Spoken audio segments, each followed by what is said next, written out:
The morning sun was still climbing the horizon when Hale arrived at the old city library, a place he used to visit with his mother before life tore him into a world of ruthless business and endless responsibilities. He had come only to donate a set of rare books, yet his steps felt strangely heavy, as if someone or something was quietly pulling him there for another purpose. The air carried the faint scent of dusty pages and forgotten stories, and it wrapped around him like a memory from a simpler time. Adrian moved toward the front desk where the elderly librarian, Miss Rowan, greeted him with her soft, gentle voice. She thanked him for his donation and stepped away to store the books, leaving him alone in the tall, silent hall. He wandered deeper between the shelves, searching for a familiar aisle, when suddenly a tiny voice broke the silence like a fragile branch snapping. "Sir, excuse me, sir." Adrian turned. A little girl stood before him, no more than 7 years old, her eyes big and trembling, her dark hair tied with a faded ribbon. She clutched a small teddy, bare to her chest, as if it was the only shield she had against the world. "Are you okay?" he asked, kneeling to her height, though his heartbeat quickened for a reason he could not yet explain. The girl swallowed hard, her lips trembling, before she finally whispered, "Sir, my mom did not wake up." Adrian felt the blood drain from his face. The world seemed to still around him, as if the library itself held its breath. He spoke softer this time, trying to keep his voice steady. "Where is she, little one?" "Right there," she said, pointing to a quiet reading corner behind the tall shelves. "She sleeps there every night because we do not have a home. But today, sir, she will not wake up. Please help her, please." Her innocence shattered something inside him, for her words echoed a memory he wished he could bury. His own mother once collapsed in a public place, and he had been too young and too helpless to save her. That same helplessness clawed at his chest now. He rose quickly, nodding. "Show me now." The girl took his hand, her tiny fingers cold yet trusting, and led him toward the corner where her mother lay on a narrow wooden bench wrapped in an old coat. Adrian saw her stillness and felt a tightness grip his throat. He knelt slowly, placing a hand near her shoulder. Her face was pale, her breathing shallow, barely there at all. "What happened?" he asked, but the girl only shook her head, tears forming in her eyes. "We were walking yesterday. She tried to read to me, and then she said she felt dizzy. She said she only needed a moment to rest. She always says that, sir. She says she has to be strong for me. But today she will not open her eyes." Adrian gently checked her pulse and found it faint but present. Relief washed through him, yet fear clung to his chest. This woman was not just tired, she was dangerously unwell. "We need to get her to a hospital right now," he said, with urgency rising in his voice. The driver sped toward Hale Memorial Hospital, a facility Adrian had built in honor of his mother, who died before he could save her. The irony was not lost on him as the unconscious woman lay across his lap. Adrian kept his hand steady on her shoulder, as if by sheer will he could keep her breathing. The little girl remained silent for most of the ride, her small hands gripping the seat. Her teddy bear rested in her lap like a silent witness to the fear swirling in her heart. Suddenly she looked up, her voice faint. "Sir, will my mom be okay?"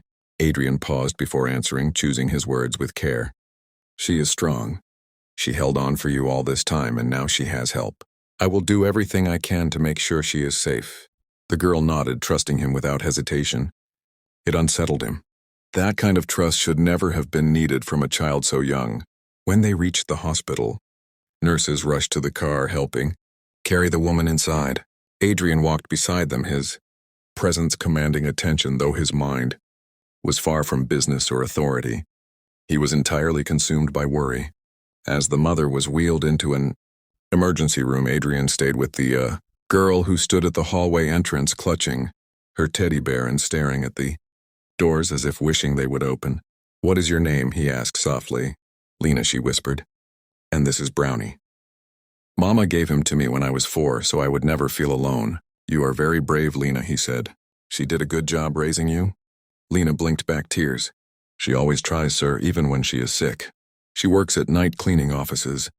Sometimes she falls asleep on the way home. But she always wakes up, always, until today." Adrian felt a familiar ache spreading through him. Her words dragged him back to memories he thought he had turned stone cold. His mother used to work 2 jobs just to keep food on the table. She used to collapse on the couch exhausted and still tell him she was fine. He never forgot the day she did not wake up and the moment returned now like a cruel echo. A doctor approached them, his expression serious yet controlled. "Mr. Hale, we stabilized her, but she is deeply exhausted and malnourished. She has untreated anemia, and her blood pressure is dangerously low. She needs ongoing care. She needs rest, nutrition, and safe living conditions. If she had been found later, the situation could have been fatal." Adrian felt the girl grip his coat tightly. Her small frame trembled. He placed his hand gently atop hers, steadying her. "Can she stay here?" Adrian asked. "Give her a private room and ensure everything she needs is provided." The doctor nodded. "Of course, she is safe now." Lena let out a breath she seemed to have been holding for hours. Tears streamed down her cheeks, silently, but before Adrian could comfort her, she pressed her face into his sleeve, hugging his arm with a desperation that pierced him. "Thank you, sir. Thank you for saving my mom." Adrian swallowed hard. No one had hugged him like that in years. In that moment, he felt something shift inside him. A door he had long kept locked began to open. He knelt and wiped her tears gently. "I could not leave you alone, Lena. No child should go through this." She looked up at him, her voice tiny. "Sir, can I see her, please?" He nodded and walked her to the room where her mother now lay resting peacefully. Lena climbed onto the chair beside the bed, holding her mother's limp hand and whispering softly. Adrian stood by the doorway watching the scene, unable to tear his gaze away. His phone buzzed with calls and messages from his board members demanding his attention, but he ignored everyone. Something far more important than business demanded his presence now. The nurses stepped out, leaving only the three of them in the room. Adrian approached slowly, placing a blanket on Lena's shoulders. Lena turned to him with hopeful eyes. "Sir, will you stay here until she wakes up?" Adrian hesitated only for a second before answering with a certainty that surprised even him. "Yes, I will stay as long as you need." And for the first time in years, he meant every word. Hours passed yet. Adrian still sat by the window, watching over the girl and her mother. He had canceled meetings, postponed calls, and ignored the world outside. The hospital room had become a small universe of its own where time slowed and emotions grew heavy yet strangely meaningful. Lena eventually fell asleep, her head resting on her mother's arm, her tiny breaths calm and steady. Adrian covered her gently with another blanket before leaning back in his chair and rubbing his face. He felt something deep and unfamiliar, a mix of protectiveness and fear and a strange warmth that unsettled him. When the mother finally stirred, it was nearly evening. Her eyes fluttered open, slowly, confusion spreading across her face as she struggled to sit up. Adrian moved instantly, placing a hand behind her back to support her. "Easy, take it slow," he said, his voice gentle. She blinked at him, trying to focus. Her lips parted slightly as if she recognized him yet could not believe what she was seeing. The CEO of Hale Enterprises sitting in a hospital room with her. The man whose name appeared on giant buildings and financial newspapers, now helping a woman who lived in the shadows of society. "Sir Adrian Hale," she whispered weakly. "Why are you here?" He hesitated, searching for an answer that made sense even to himself. "You collapsed. Your daughter found me and asked for help. I brought you here." Tears filled her eyes instantly. She looked at Lena, who still slept beside her, holding her hand protectively. "I tried so hard," she whispered. "I tried to give her everything. I know I failed, but I tried." Adrian shook his head gently. "You did not fail.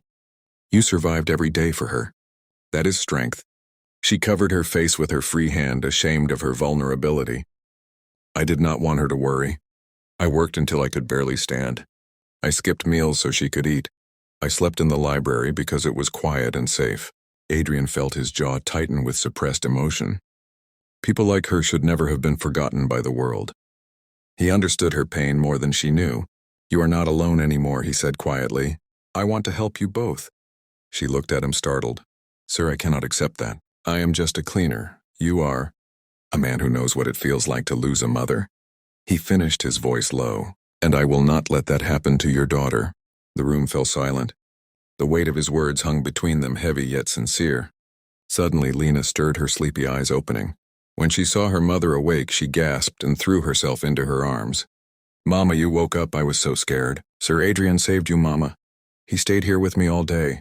The woman hugged her daughter, tightly, tears streaming down her cheeks as she whispered, "Thank you, sir. I have no way to repay you." Adrian stood slowly, feeling a knot form in his throat. "You do not need to repay me. Just focus on getting better. But deep inside, he felt the beginning of something more. A sense of responsibility.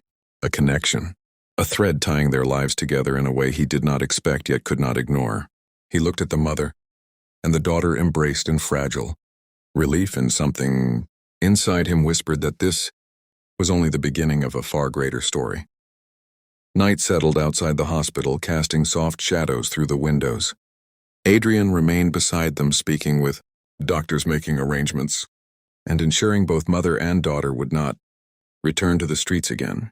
The mother watched him with confusion, gratitude, and disbelief swirling in her tired eyes. She had never experienced kindness from strangers, let alone from someone powerful enough to change her entire world in a single day. "Sir, you have already done too much," she said softly.